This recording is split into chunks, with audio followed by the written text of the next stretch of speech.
Hi, I'm Maggie. Thank you for stopping by Crafts the Charm today. I'm so glad you're here. When I started decorating my dining room for fall, I left some of the teal accents that I had in the room when this was decorated for the summer, and I thought I'd see how they worked with the fall decor. One item that I always put out in the fall is this beautiful candle jar. I'm pretty sure my sister gave this to me. She has a lot of primitive decor in her house, and she always gives me beautiful pieces. She has great taste. And I wanted to try to dupe this and include in a garland in my dining room. So we're going to do that first. What I have here is a vitamin jar. I always save plastic containers if I think the shape is interesting. Unfortunately, I never really thought the shape of my vitamin jars was very interesting.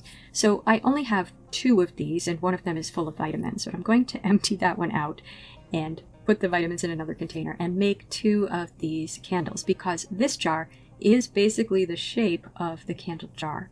So to start, I'm going to try to mix up a color of paint that is the same as the color of the candle in the jar my sister gave me. And I'm going to use this Deco Art Americana in Mississippi Mud and this Apple Barrel Harvest Orange. And what ended up coming closest, I think, was actually about 2/3 Harvest Orange to 1/3 Mississippi Mud. I am also going to add some matte Mod Podge to that because I'm afraid this won't stick to the inside of this plastic jar, which almost feels like it has an oily coating on the inside, despite that I've washed it. So what I'm going to do after I've mixed up the paint and gotten a color that I think is about the same as the candle is I'm going to dab that on the inside of the jar. I don't want brush strokes. I want it to look sort of globby, so I am just dabbing it on the inside with a paintbrush. And I'm going up mostly to the top, but not all the way to the top. And I am not worried about a straight line around the top. If you look at the original candle, it doesn't have a straight line around the top. So I'm going to dab it around the top. If you accidentally get paint somewhere that you don't want it, you can easily just wipe it off with a cloth. So I then dried that as best I could with a hairdryer. Because I still have some paint left, I didn't want to waste it, so I thought I would do the second coat now. But also, I'm not sure if this might drip down. I tried not to put it on too thick, but I thought it would be better to get it dry more quickly. Now for the second coat, I added a little bit more orange into the paint. We do want some variation in this. We want it to look natural like the candle, and the candle has a lot of variation. So I thought using a more orange color for the second coat would give me some of that variation. And again, I just dabbed that on the inside of the jar. Now I didn't do this on camera because you have seen me paint this, but once that had dried, I did a third coat, and for the third coat I did not mix any Mod Podge in because I figured this has been covered with Mod Podge enough now, so I just did the orange and the brown paint together and dabbed a third coat on the inside. Now what we have now looks like a vitamin bottle that somebody has painted. But I think that we can make it look more like the glass jar of the candle if we give some texture to the outside. And to do that, I'm going to use gloss Mod Podge. If I could have found my gallery glass, because I'm pretty sure I have clear gallery glass somewhere, that's what I would have used. They are both made by Plaid, and they both smell the same. And I've gotten the same effect with the gloss Mod Podge. I don't know what the difference is. I first used gallery glass in my house 30 years ago, and it is still on the window where I put it. I love the way it looks. And probably gloss Mod Podge won't last that long. I don't know. But what I'm going to do is try to make a texture around the outside of this bottle. And you do that by just applying the gloss Mod Podge, or gallery glass if you have it. And then you can use some kind of tool to make a texture. I'm just using this brush. This is a brush I got in a pack at the Dollar Tree, and I don't like it for painting, so I'm going to sacrifice it to this Mod Podge project. So you can see the sort of texture that I'm trying to get with the brush. And I am going to do the bottom of this because this is going to be part of a garland and it's going to be hanging, so you will see the bottom. I'm not doing the top, so I can dry it upside down. Now with that all dry, I'm turning to the top of the bottle. The candle that I have has a little metal collar around the top. So I'm going to use this craft foam And what I ended up cutting was a 1/2 inch height by a length that would wrap around the bottle, plus a little bit of overlap because I'm going to glue it on. But before I glue it on, I want to make it look more like metal. So I'm going to paint it, and I would think that any sort of dark metallic looking paint, sort of brownish metallic looking paint would work here. I'm going to use 2 different paints. I'm going to use the Folk Art Chocolate Brown Multi-Surface paint, and I'm going to use the Deco Art Dazzling Metallics Rich Espresso paint, because I do think a few different colors is going to give it more depth and make it look a little bit more realistic. I'm also going to be using an acrylic black paint, and I'm going to be applying this with a stenciling brush.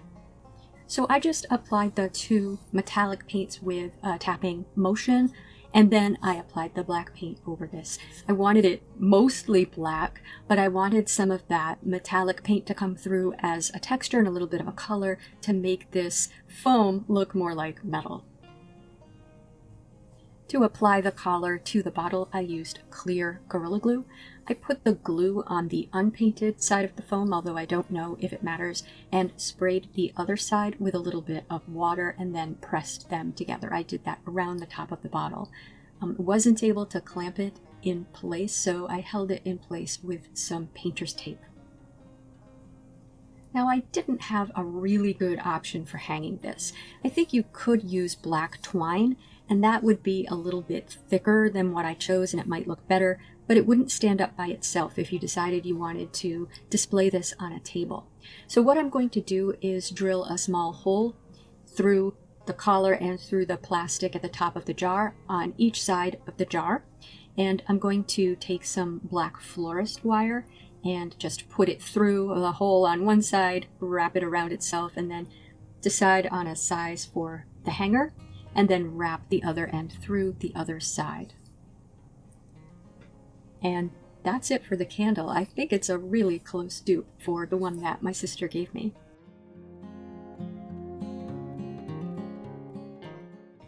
Now for the garland, besides the candles, I wanted to have some other elements that were primitive elements, and we had some sort of wrinkly apples in the fridge, so I decided to dry 2 of them. So I cut slices from the apples that went through the core so that you get that nice star in the core, and I put them on a baking sheet that we use for crafts, sprinkled them with cinnamon, and dried them in the oven at 200 degrees Fahrenheit. I let those dry until I went to bed, then let them sit in the cooling oven overnight, and then I dried them again a little bit more the next day because I do want them fully dehydrated because they're being used for decor. They did smell absolutely delicious while they were drying. And in addition to those, I dug through the cabinet. Honestly, in the back of the cabinet, I found these cinnamon sticks that are completely falling apart. I don't know where they came from.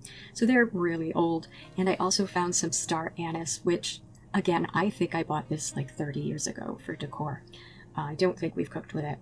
So all I'm going to do is glue a cinnamon stick and a single star anise together to the apple. I'm also going to poke some holes in the apple and put some wire through the holes so that I can wire the apple cinnamon anise combination to my garland. For some of the apples, if they were especially thin, I did put glue over the holes so that the wire wouldn't tear through them. And in addition to that, I want to have some strips of fabric. And I think you've seen me use this sort of teal green ticking before on other projects. I love this ticking, and I wanted to relate back to some of those teal elements in the room that I left from the summer. But I want this to look primitive, so what I'm doing is I'm ripping 1 inch by 10 inch strips from the fabric. For the final element that will be on the garland, I have some soda cans that I've cut open so that I just have a rectangle of aluminum. And I decided the size of star that I want made out of these soda cans is about the size of half of one of these pieces.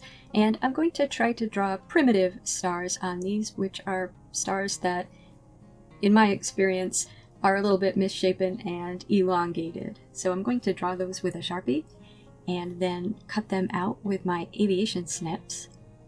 And then I'm going to give these a similar paint treatment to what I did for the collar of the jar. But because I'm starting out with aluminum, I'm going to start with some chalk paint. So this is Folk Art Home Decor chalk paint in rich black. And I am going to paint both sides of these because you probably will be able to see a little bit of the other side. So I'm going to start with a coat of black. And then once that has dried, I tapped over them with the two metallic colors, and I did then finish with the chalk paint black. So slightly different from the collar on the jar where I used an acrylic black. These are a little bit more matte. I then poked 2 holes through the center of each star, and I'm going to put wire through those so I can wire them to the garland. But we're going to add a little twist to the wire. I used a paintbrush to make a curlicue out of one end of the wire, and then I poked that through the hole, poked it down through the other end, and then did a curlicue on the other end. So I can just put that around the garland and then just flip the sides around, and that will hold the star onto the garland, but it will give it a little bit of interest with those curlicues. And one other thing I did is I thought I would like a grapevine background for this. So we have grapevines growing at the very back of the property along our stone wall. So I just cut some of those grapevines and removed the leaves, and then I just twisted them together into sort of a spray shape. So if I hang this in the middle of my window, I get a spray that hangs down on either side, but what I wanted was for it to be more straight, so I wired it on either side, 2 nails that are in the window, so it's nice and straight. And what I did was I attached my stars and my pieces of ticking and my apples to the garland. Now with the ticking, I used a lark's head knot. I folded it in half and pulled the ends through the fold over the rope because I thought that way you would be able to see more of the color of the ticking, more of the front side and less of the back side. And then I attached that to the grapevine spray that I have over the window, adjusting everything so that it was fairly symmetrical. And I hung the 2 lanterns in the middle of each window.